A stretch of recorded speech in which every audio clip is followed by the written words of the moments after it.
I never believed in ghosts until that night. It started as a harmless dare, a foolish challenge to step into.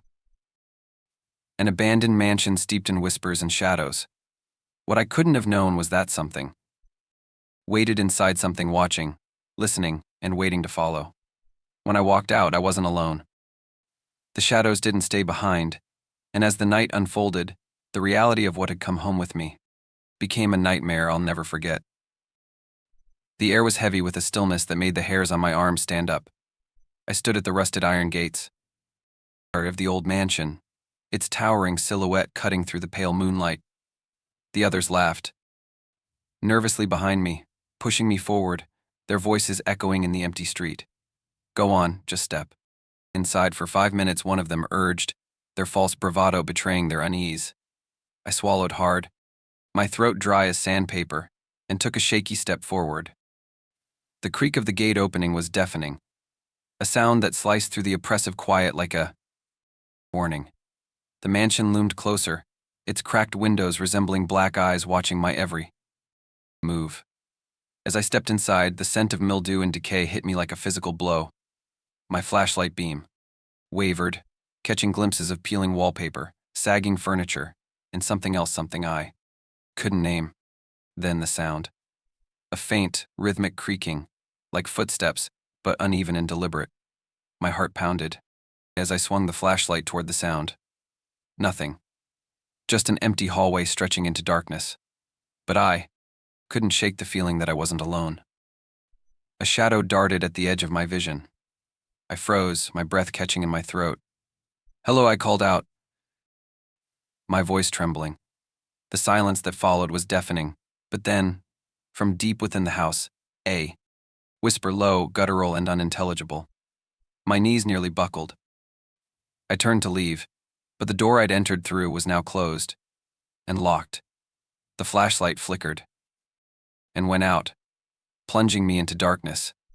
My pulse raced as I fumbled to relight it, my shaking hands betraying my growing terror. When I finally got it working, the hallway was no longer empty. Something stood at the far end, and it was looking at me. My breath came in shallow gasps as I backed away from the figure at the end of the hallway. The flashlight beam trembled in my hands, flickering like it might give out at any moment. The figure didn't move, yet its presence pressed on me like a weight. Shadows clung to it unnaturally, refusing to let the light touch its form. Then, it tilted its head slowly, deliberately, like a predator sizing up its prey. A deafening bang shattered the silence, and I whipped around, the flashlight catching an empty doorframe, where the sound had come from. When I turned back, the figure was gone. The hallway stretched on, darker than before.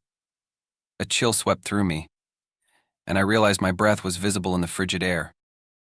I bolted for the door, my trembling fingers clawing at the knob. It twisted open easily now, as if mocking my panic. I stumbled outside, gulping in the night air, and didn't stop running until I was far down the street. The others were gone, leaving only the faint echo of their laughter as evidence they'd ever been there. That night, as I lay in bed, sleep eluded me. Every creak of the old house made my heart race. Then, the sound came, a faint whisper, low and guttural, like the one from the mansion. My pulse thundered in my ears as I sat up, scanning the room. The whisper grew louder, more distinct. From the corner of my eye, I saw it, a shadow, impossibly dark, pooling at the foot of my bed. I bolted upright in bed, my chest heaving. The shadow at the foot of my bed was gone, but the air felt heavy, suffocating. A faint tapping echoed from the hallway, rhythmic and deliberate. It wasn't the usual creaks of an old house. It was closer, calculated, and too human. The tapping stopped abruptly. My pulse hammered in the silence, and for a moment I thought it was over. But then came the sound, a long, dragging noise, like something being pulled along the wooden floor outside my door. My heart sank as I realized it was coming toward me. The knob on my door jiggled. Once, twice, a slow, agonizing pause followed. Then, the door creaked, open on its own. My flashlight was still on the nightstand. I grabbed it, fumbling with the switch, and aimed it at the door. Nothing. Just the empty hallway beyond.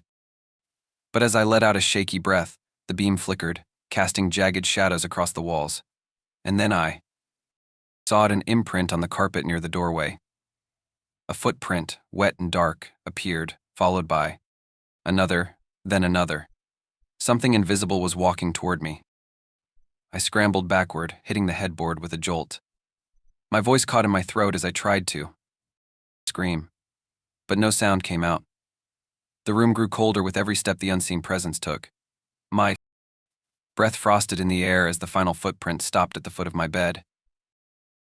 The flashlight flickered violently, and for a split second, I saw a figure cloaked in black, its face obscured but its eyes glowing faintly like dying embers.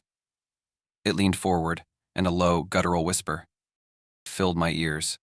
"You shouldn't have gone there." The flashlight died, plunging the room into darkness.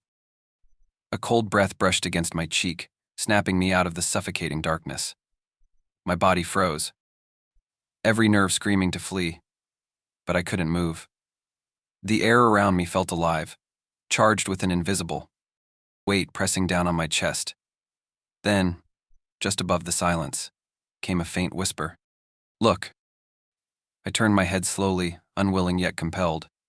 The flashlight in my hand flickered back to life for just a moment, illuminating the wall. There, etched into the plaster, were deep, jagged scratches forming a single word: leave. The word seemed to pulse, as though the wall itself was breathing. Before I could process it, a loud crash echoed from the living room downstairs. It wasn't the sound of something falling, it was deliberate, like furniture being thrown. The unseen presence in my room vanished, but the energy remained, urging me to follow. Heart pounding, I crept toward the stairs. Each step groaned under my weight, the noise amplified by the silence. At the bottom, the living room was in disarray, the coffee table overturned, books scattered, and the air thick with a damp, rotting smell. In the center of the chaos stood the figure from my room, its shadowy form more defined now, almost tangible. It turned to face me, its glowing eyes piercing through the darkness. The room seemed to ripple around it, as if the fabric of reality was being distorted. A low, guttural voice filled the air, coming from everywhere, and nowhere at once. "You took something that isn't yours." What do you mean?" I stammered, backing away. The figure extended a skeletal hand, pointing directly at me. My breath hitched as the walls began to bleed a dark, viscous liquid. "You brought me here. Now, I will never leave." The house groaned, as though it was alive and angry. The figure stepped forward, and I realized I was trapped. The figure dissolved into the shadows, but its presence lingered. My hands trembled as I gripped my phone, frantically searching for answers. Every attempt to research the old mansion, hauntings, or even nearby paranormal events was met with dead ends. Pages wouldn't load, the phone flickered, and the same phrase appeared on every screen: "You shouldn't have looked." A sudden, frantic pounding on the windows startled me. The curtains whipped open violently, but nothing was outside, just darkness. The shadows inside the room seemed to stretch toward me, slithering across the floor. My breathing quickened. I wasn't alone. I bolted for the hallway, every light flickering out behind me, as if being swallowed by the thing chasing me. The walls groaned like they were alive, whispering in a language I couldn't understand. "Who are you?" I yelled, my voice cracking, echoing into the void. No response. Only silence. Then, a name appeared scratched into the surface of the hallway mirror: Eleanor. The glass began to drip, blood-like streaks, and my reflection stared back at me, but it wasn't my reflection. It smiled cruelly, its eyes dark and hollow, and mouthed a single word: "run." I stumbled backward, heart racing, as the mirror shattered into 1,000 pieces. Behind me, footsteps echoed in the darkness, impossibly loud and deliberate. I had to find the truth. If I didn't, I wouldn't survive the night. The footsteps grew louder, impossibly close. My chest heaved with shallow breaths as I turned the corner. Into the living room. There it was, Eleanor.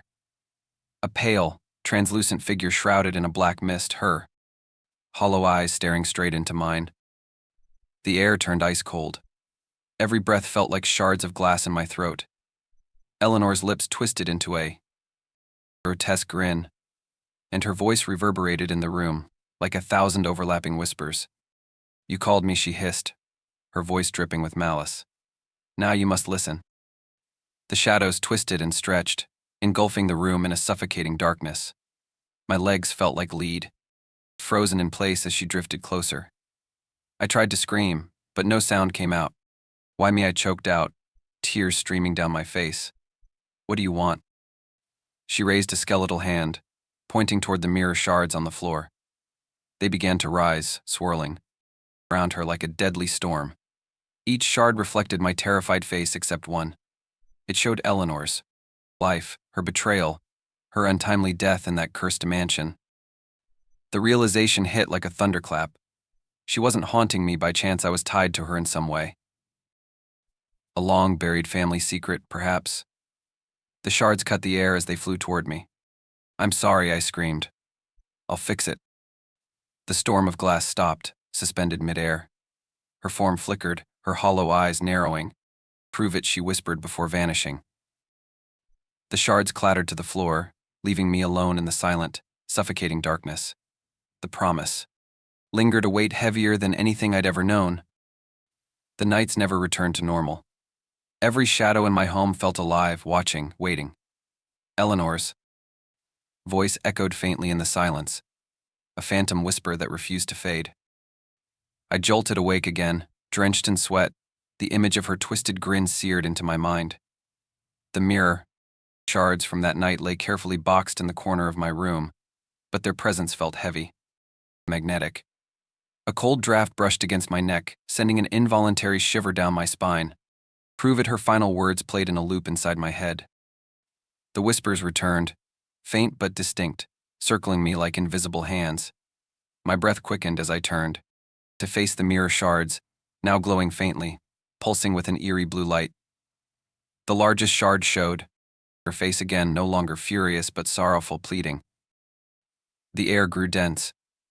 Eleanor's apparition materialized, her form less menacing but no less chilling. She hovered silently, her hollow eyes boring into mine.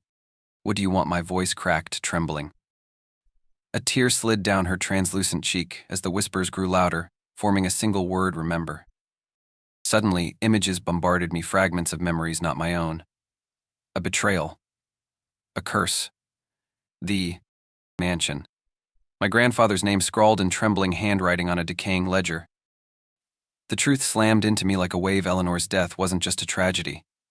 My family had been complicit. I didn't know. I screamed. I didn't know. The room darkened, her sorrowful visage dissolving into a storm of wailing shadows. They swirled around me, pulling me into a void of guilt and terror. The memories clung to me like a second skin, a curse etched into my very being. The haunting wasn't over. Eleanor's story wasn't finished. If a ghost from an old story demanded justice, how far would you go to uncover the truth? Have you ever felt like someone was watching you, even in an empty room?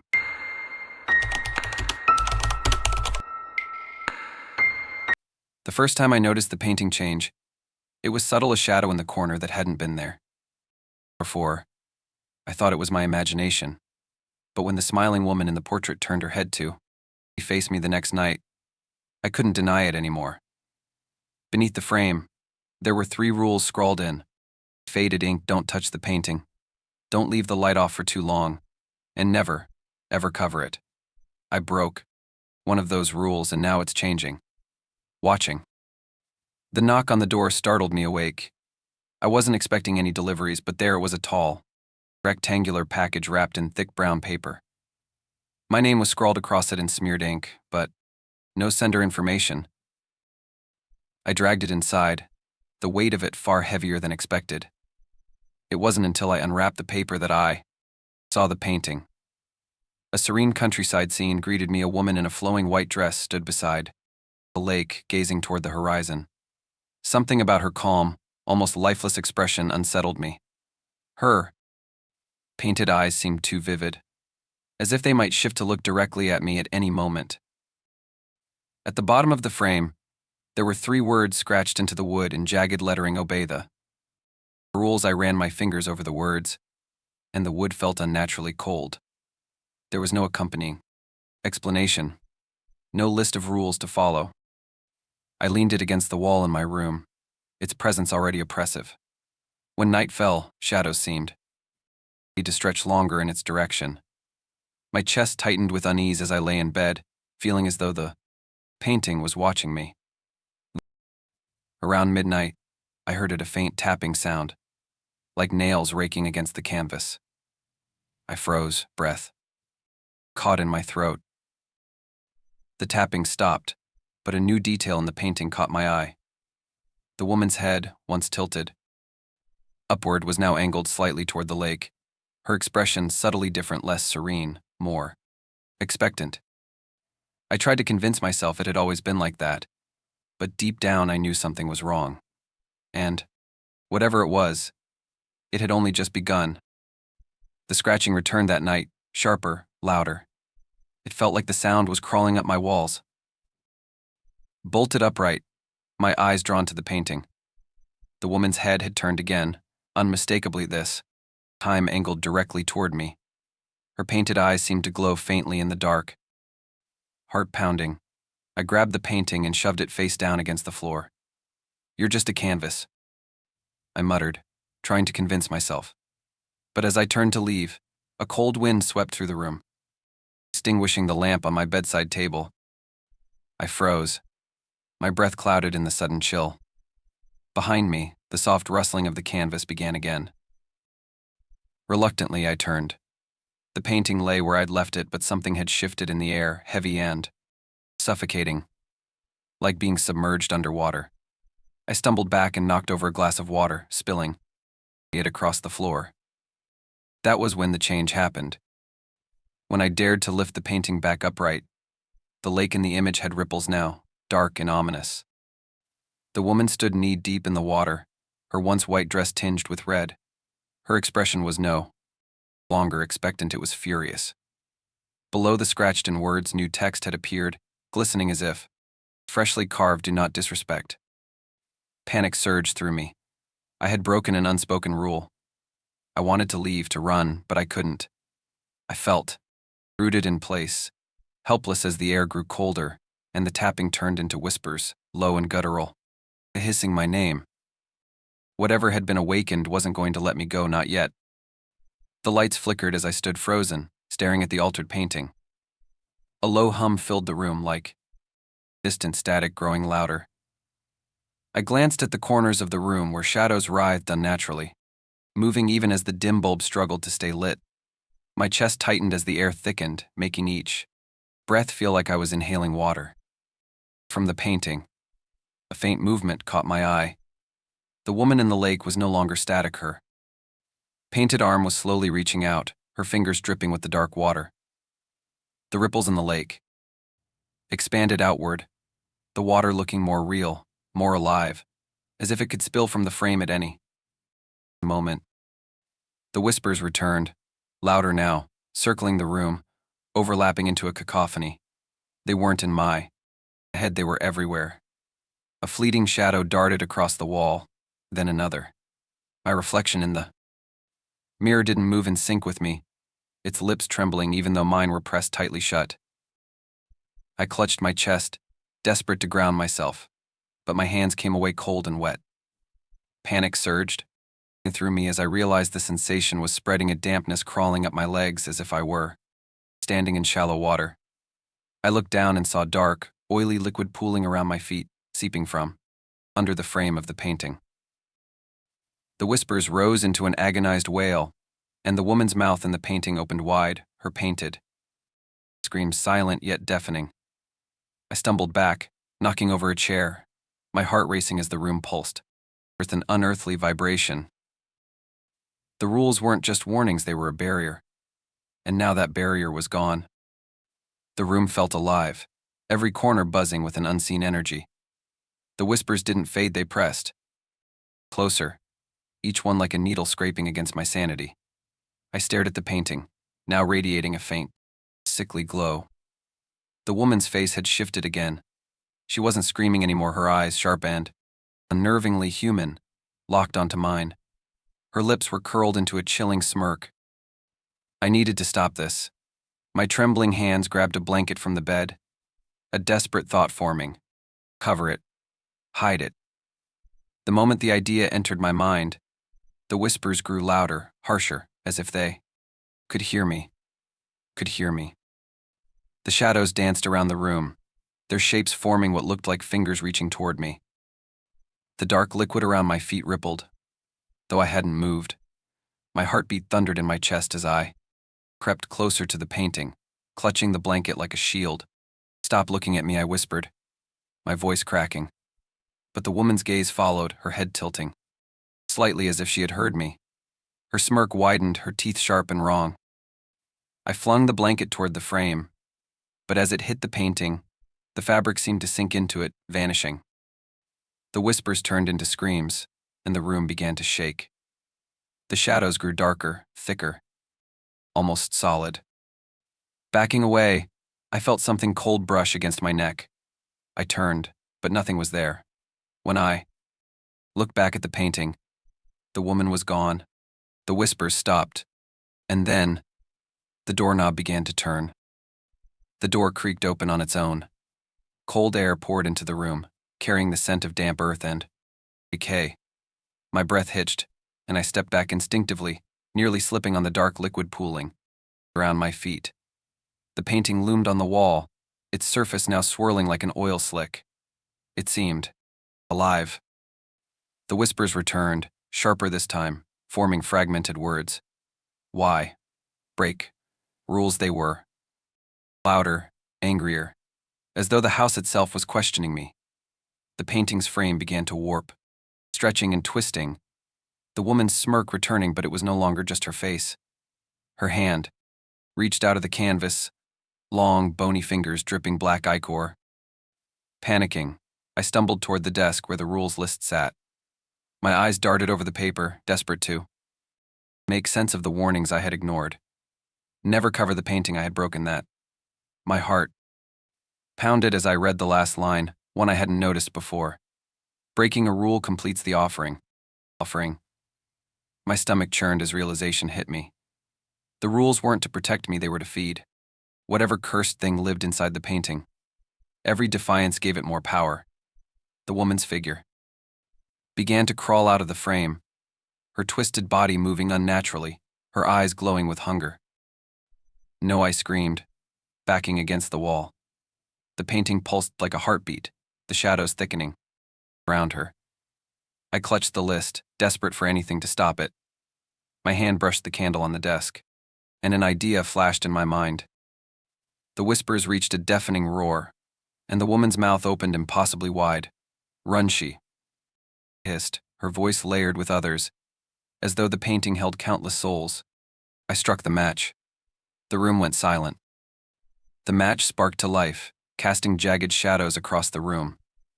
The painting writhed, its surface bubbling as though something beneath it struggled to break free.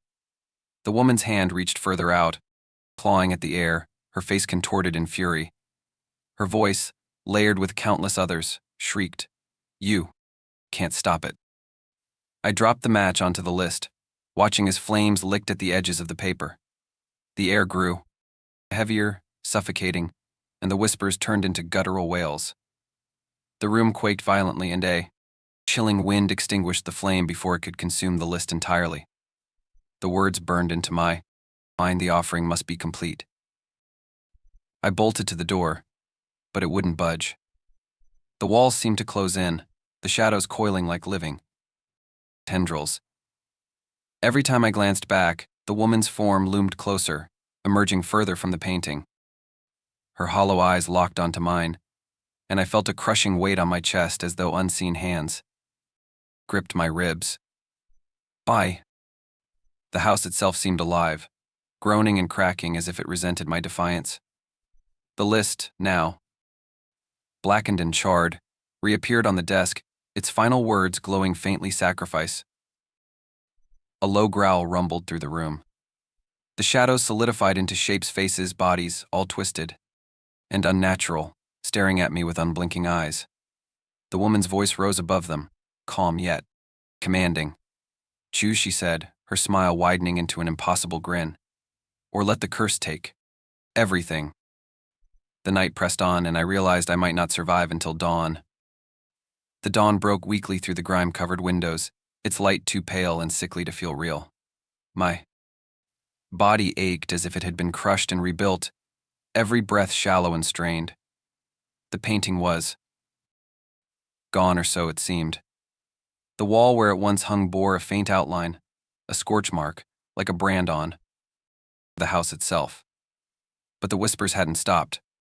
They were softer now, less urgent, but constant, like a reminder of what I had unleashed. I staggered to the mirror in the hallway, desperate for confirmation that I was still me. My reflection trembled, not with my movements but its own. My face was pale, my eyes sunken and bloodshot, and there, just over my shoulder, the faint curve of a woman's smile emerged in the glass. I spun around, but nothing was there. Still, I could feel her, a cold, lingering presence, watching, waiting. Every shadow in the room seemed to stretch toward me, reaching for something unseen. The house no longer felt like my home. It felt like a cage, the air heavy with invisible chains. When I tried to leave, the door resisted, its wood groaning under my grip. The whispers returned, clearer now, her voice distinct among them. "You broke the rules. They are not finished." And neither was she. The game isn't over. It never truly ends. Share this story, but beware, each new player invites the rules into their world. The game knows what scares you most. Are you sure you haven't already triggered its next move?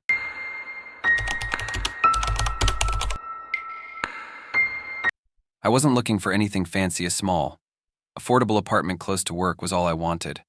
What I found instead was something far more sinister. The landlord didn't tell me about the staircase or what happens when the sun goes down. But I've learned the truth the hard way in this building. You can go up or down forever, but you'll never find the way out.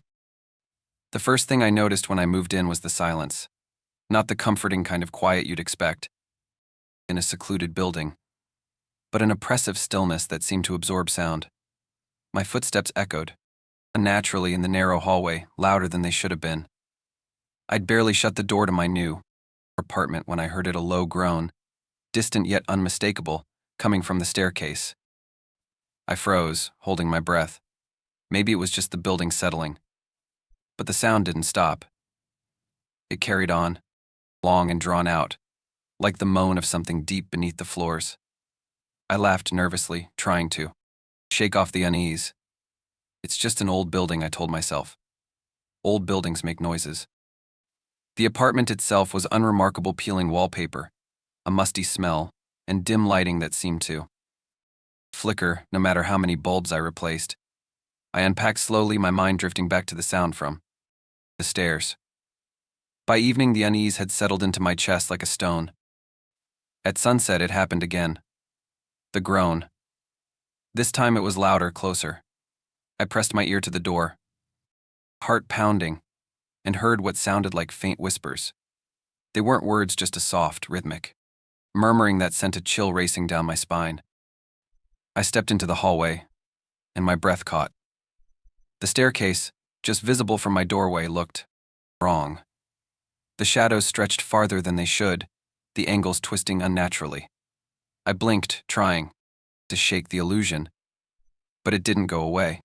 Something moved in the shadows, a flicker, too quick to make out.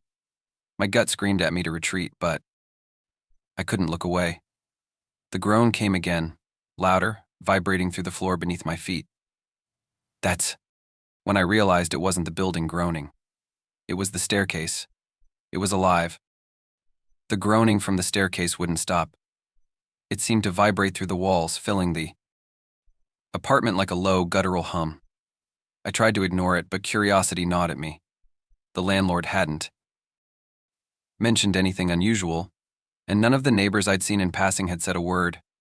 Still, that sound impossibly deep, almost alive, drew me to the door like a magnet. I stepped into the hallway, my pulse quickening.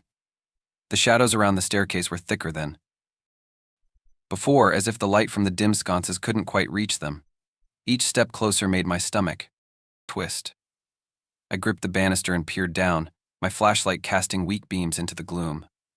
The groan shifted, morphing into something almost rhythmic, like breathing.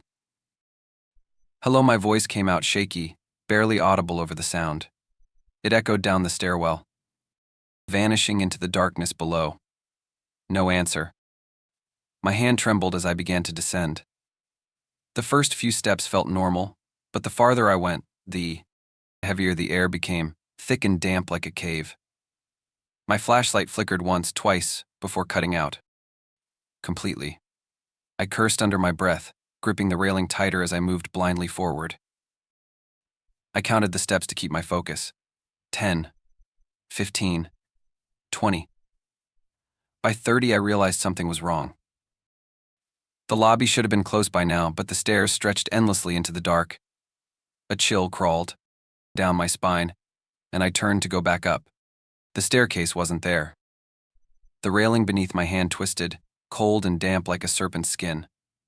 My heart pounded as the groaning returned, louder now, and unmistakably alive. A whisper slid past my ear, soft and taunting. Keep going. I froze, too terrified to move. Behind me, something shifted in the shadows.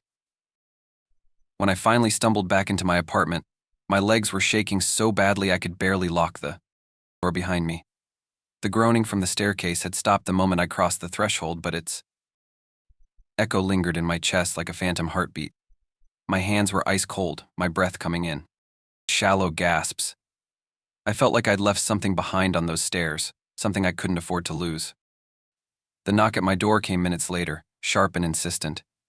I flinched, the sound like a thunderclap in the oppressive silence. When I opened it, the woman from down the hall was standing there, her eyes darting nervously down the hallway. She stepped inside without waiting for an invitation. You went on the stairs, didn't you? She hissed, her voice barely above a whisper. Her face was pale, her hands trembling, as she clutched the door frame. I nodded, unsure what to say. Her expression hardened into something close to pity. You shouldn't have done that. Not after sunset. What's wrong with the stairs? My voice cracked. I thought I was going crazy. Her laugh was bitter, almost hollow. Crazy would be better. She closed the door behind her, leaning in, close. The stairs aren't normal. After dark, they change. They don't lead anywhere. Not anywhere you want to go. I swallowed hard, her words sinking in like cold iron. Why doesn't anyone warn new tenants? Would you have believed me? She shot back. Her voice dropped, trembling. Some don't come back. You know. I lost my husband to those stairs. One wrong step, and he was just gone. The air seemed to grow heavier as she spoke, the shadows in the corners of the room stretching longer. Before she left, she turned back to me, her face stricken with fear. Don't try again, she warned. They know you're listening. They don't let go. Her words hung in the air long after she left, and I couldn't shake the feeling that something was waiting, just beyond the door. The silence in my apartment was unbearable. The neighbor's warning had carved itself into my mind, but it only fed my growing obsession. I needed to understand. I needed to know what was wrong with the stairs. Against my better judgment, I decided to try again, this time prepared. I waited until sunset, the moment the shadows stretched too long and the air turned stale. Clutching a flashlight in one hand and my phone in the other, I opened the door. The hallway seemed darker than before, the sconces flickering erratically. My steps were hesitant as I approached the staircase, every nerve screaming at me to turn back. The first few steps felt normal, but the familiar groaning started again, low, guttural, and wrong. I shined. my flashlight down the spiral, but the beam seemed to dissolve into the darkness. My phone screen glowed faintly, showing my location as 4th floor no matter how far I descended. At step 20, the air grew colder, thicker. The groaning deepened into a rhythmic pulse, vibrating beneath my feet. At step 50, my flashlight flickered, then went dark. My breathing quickened as I fumbled with it, but it wouldn't turn back on. That's when I saw it. A shadow darted across the wall below, quick and jagged, like a broken marionette. My heart pounded as I froze, the shadows around me stretching impossibly long. Whispers began to rise. From below, overlapping, desperate. My name echoed faintly among them. "Who's there?" I choked out, my voice trembling. No answer came, just the whispering, growing louder. Closer. The air shifted, and a faint figure emerged from the shadows below. Its limbs were too long, its movements jerky and unnatural. It stared up at me with hollow eyes, tilting its head as if to listen. I stumbled back, nearly falling. The whispers turned to shrieks, and the figure reached out its hand, impossibly long and clawed. I ran, taking the steps 2 at a time, the staircase twisting beneath me like a living thing. When I burst into my apartment, slamming the door behind me, the groaning stopped, but the whispers didn't. The whispers followed me into my apartment. They were faint at first, like echoes trapped in the walls. But they grew louder as the night stretched on. Sleep was impossible. Every creak of the floorboards, every groan of the pipes made my skin crawl. By morning, I couldn't take it anymore. I marched to the landlord's office, trembling but determined to get answers. His blinds were drawn, and his small, cluttered desk was piled with papers. He looked up at me, his face pale and gaunt, as if he hadn't slept in years. "You used the stairs, didn't you?" he asked, flatly. I nodded, my voice caught in my throat. "What's wrong with them? Why do they?" I paused, searching for the right words. "Change." He leaned back in his chair, his hands clasped together. "The stairs aren't part of this building," he said. Finally. "Not entirely." "What does that mean?" I demanded, my frustration boiling over. "This place is old," he continued, his voice low, as if he feared being overheard. "Older than the city itself. The stairs are a doorway. They don't lead to the lobby. Not at night. A doorway to what." My chest tightened with dread. "To something that watches," he said. "Something that's been here long before we built walls around it. It's hungry, curious, and once you step onto those stairs after sunset, it knows you." I stared at him, my mind racing. His words hung in the air, cold and heavy. "Leave if you can," he added. "Most don't." As I turned to go, my eyes caught a map pinned to the wall, a crude sketch of the building's floors.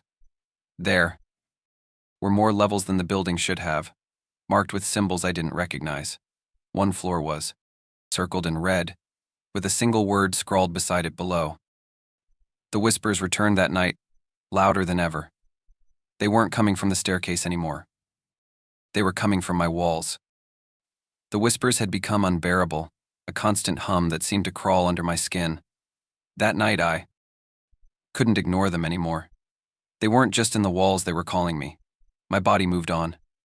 Its own, my mind screaming to stop as I stepped into the hallway.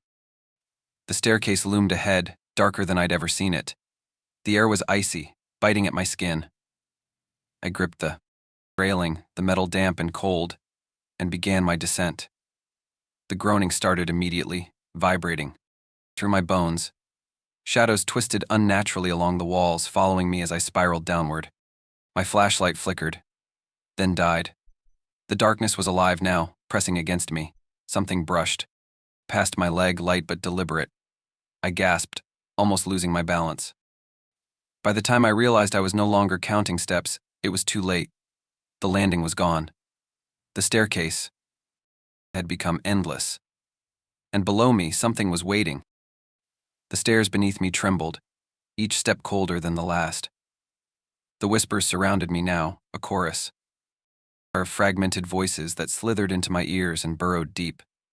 My flashlight was useless, my phone dead. The shadows twisted and stretched, and I felt them closing in, brushing against my skin. I tried to turn back, but the way up had vanished. The stairs below glowed faintly, pulsing like a heartbeat, leading into a chasm of endless dark.